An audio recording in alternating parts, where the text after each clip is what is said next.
Hello student. तो आपने पिछले वीडियो में औसत वेग पढ़ा और हम इस समय हमें जैसी कि जानकारी है आप सभी को कि आप फिजिक्स फर्स्ट का थर्ड चैप्टर सरल रेखा में गति पढ़ रहे हैं। तो उसमें कल हमने चाल को पढ़ा।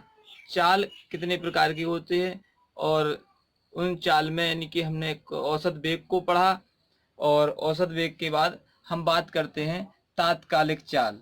यानी कि औसत वेग को एक बार हम फिर से देख समझ लेते हैं। तात्कालिक चाल को समझने के लिए औसत वेग क्या है, जैसे कि हम देखते हैं कि एक तरीके से एक एग्जाम्पल के थ्रू तो समझ लेते हैं कि आप कहीं लखनऊ से दिल्ली जाते हैं। लखनऊ से जब दिल्ली पहुंचते हो तो दिल्ली पहुंचते हो तो वहां पे हम देखते हैं कि आपको कितना टाइम लगा, लखनऊ से दिल्ली जाने में कितना टाइम लगा।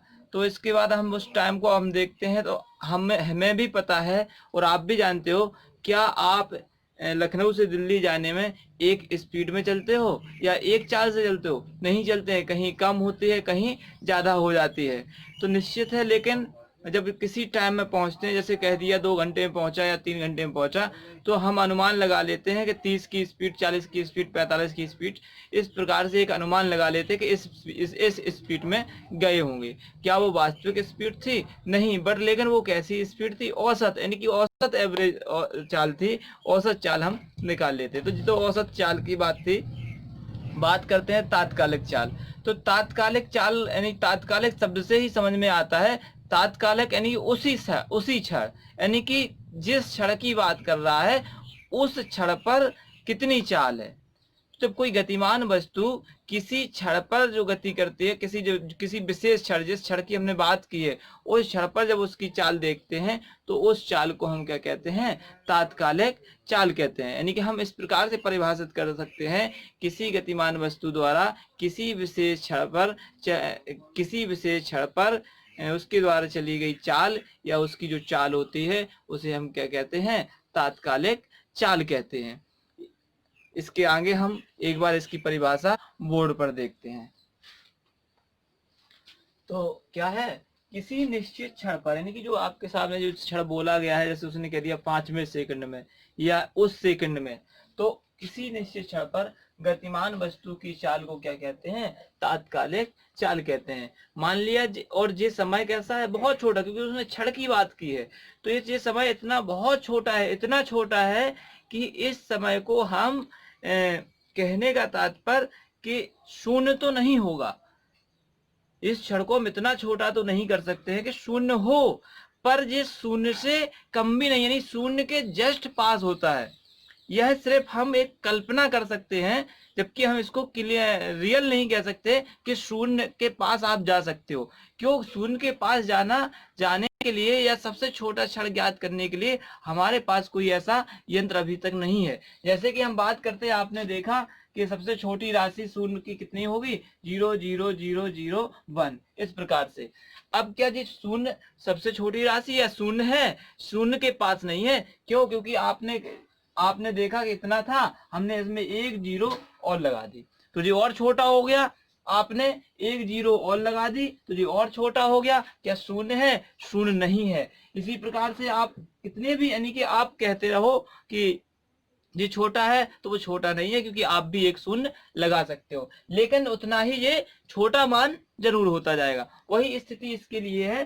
तो किसी क्षण, यानी कि किसी सूक्ष्म समय अंतराल, सूक्ष्म समय में या सूक्ष्म समय अंतराल डेल्टा टी, कहां तक? Delta T tends to zero, delta T tends to zero तक जो समय दूरी है या चली गई दूरी है, कितनी है? डेल्टा एस है। कितनी है? डेल्टा एस है। इसमें क्या लगी है? लिमिट लगी है। तो हम इसकी तात्कालिक चाल क्या कहेंगे? तात्कालिक चाल,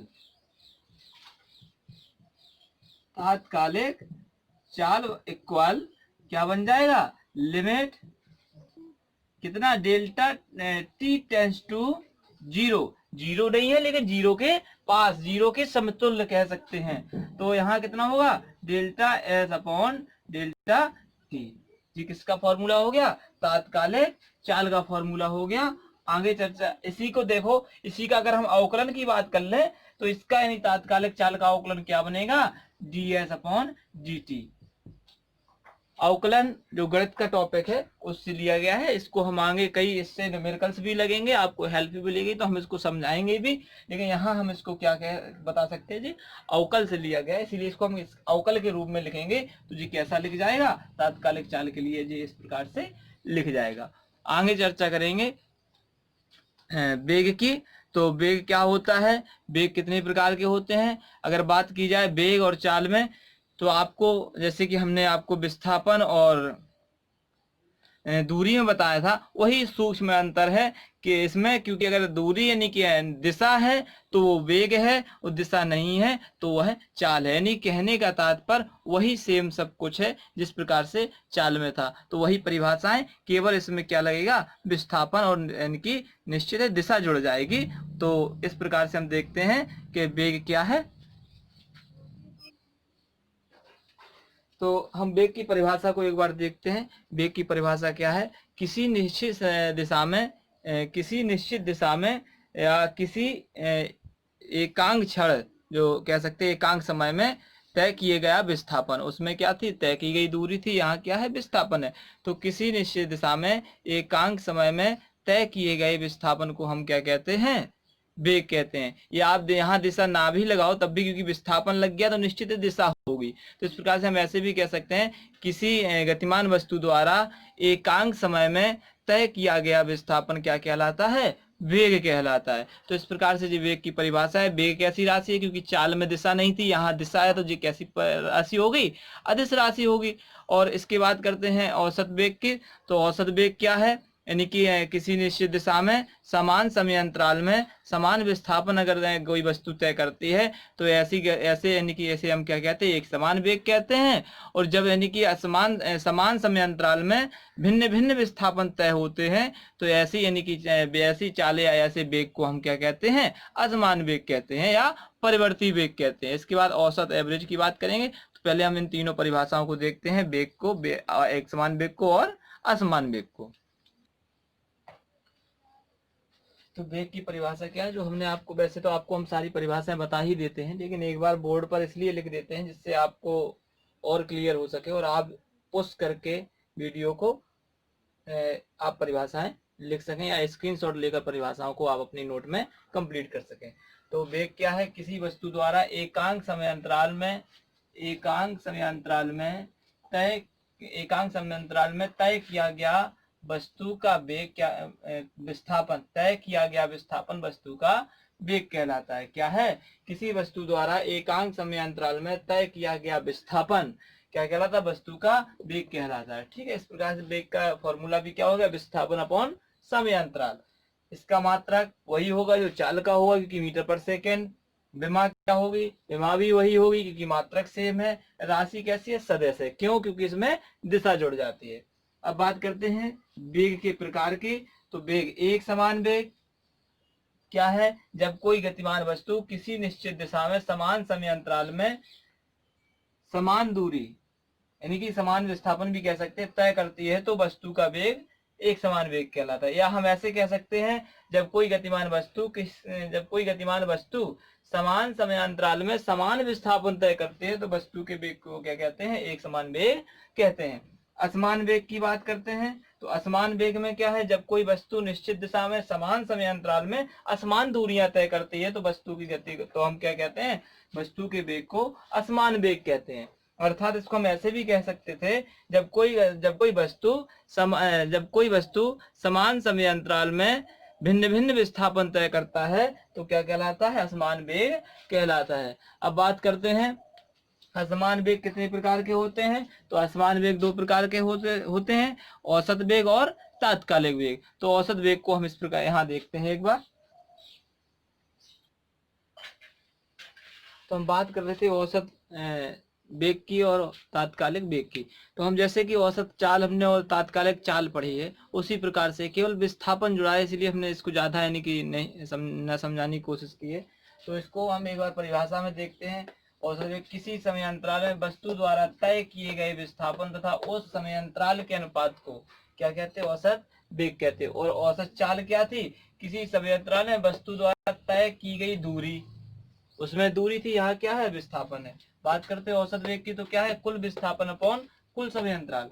इसी प्रकार से तात्कालिक वेग तात्क्षणिक चाल की बात करते हैं तो क्या है, किसी क्षण अत्यंत सूक्ष्म समय अंतराल में वस्तु द्वारा तय किए गए विस्थापन तथा सूक्ष्म समय अंतराल के अनुपात को क्या कहते हैं, तात्कालिक वेग कहते हैं। इसका भी सूत्र क्या है, वही है, लिमिट के तौर पर क्या है, delta T tends to 0 dx upon dt। हमने यहाँ विस्थापन क्या ले लिया, x ले लिया, और इसको हम चाहे तो हम क्या लिख सकते हैं, ds upon dx upon dt अवकल के रूप में। तो इस प्रकार से भी आपका ये फॉर्मूला बन जाएगा। अब हम आगे बात करेंगे त्वरण की। त्वरण को हम कल देखेंगे, कुछ ग्राफ भी हैं जिनको हम पढ़ेंगे। इसके बाद फिर आपकी गति के समीकरण आएंगे जिससे चैप्टर का अंत होगा। लेकिन इसको आपको पढ़ना है और विशेष ध्यान करते हुए पढ़ना है, क्योंकि आपको पता है कि इस समय जो ऑनलाइन एजुकेशन चल रही है उसमें काफ़ी त्रुटियां रह जाती हैं। क्यों? क्योंकि हम लोगों के पास इतना उपकरण ना होते हुए भी हम लोग कोशिश करते हैं कि अच्छे से अच्छा देने की। तो इस प्रकार से आप लोग मेहनत कीजिएगा, अपने नोट्स कंप्लीट करते रहिएगा। और नोट्स को लगभग में जब हम लेक्चर देते हैं तब बनाने की कोशिश कीजिएगा तो ज़्यादा अच्छा रहेगा। क्यों? क्योंकि उससे आपका नॉलेज और आपके नॉलेज का विस्तार भी होगा। इसके बाद अगला वीडियो में देखेंगे। धन्यवाद।